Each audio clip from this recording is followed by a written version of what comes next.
Good evening on this Good Friday night as America heads into Easter weekend. This nation's intelligence experts are trying to figure out how seriously to take the threats of the 28-year-old leader of North Korea. Untested, under threat, still new to the job he inherited from his father.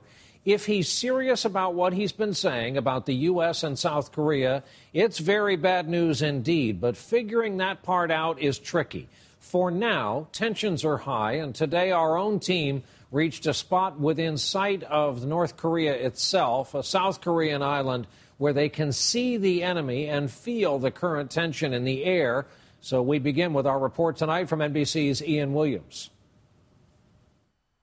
Brian, this island is less than 10 miles from the north. There have been clashes in this area before, and today they watched anxiously as North Korea summoned thousands to Pyongyang in support of Kim Jong-un's call to arms.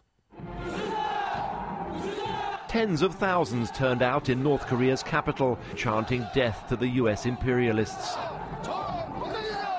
North Korean leader Kim Jong-un presided over what was called an urgent meeting with military officials. He called yesterday's U.S. show of force reckless, B-2 stealth bombers in exercises over South Korea, and said the time had come to, quote, settle accounts with the U.S. State television reported that Kim had ordered his forces on standby to strike the U.S., South Korea, Guam and Hawaii. In one photo, targets appear to include Austin, Texas. Experts doubt he has the ability to hit the U.S. But they fear a provocation here in the Yellow Sea, disputed waters where South Korean ferries skirt around North Korean territory.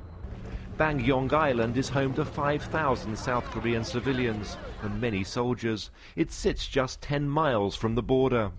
Kim Jong-un, seen recently peering at this island through binoculars, threatened to turn it into a sea of flames. So he was on that island there. Does that worry you? 걱정은 많이 되죠. Hong Sang-chul has lived here for 49 years. He's heard the threats before, but never like this. The island is a fortress lined with fencing and minefields. The fortifications stretch all the way down the coast here. 30-foot wide wall, and on top layers of razor wire. Locals say the army is tense. A network of underground bomb shelters is being made ready. These are all over the island and have been freshly stocked up with supplies. Still, most islanders seem determined to stay, while keeping a nervous eye on their neighbours to the north. In spite of all the rhetoric against the US, it's places like this which are most vulnerable. But any local skirmish or miscalculation could easily escalate. Brian? Ian Williams in South Korea tonight, just over the North Korean border, as you saw.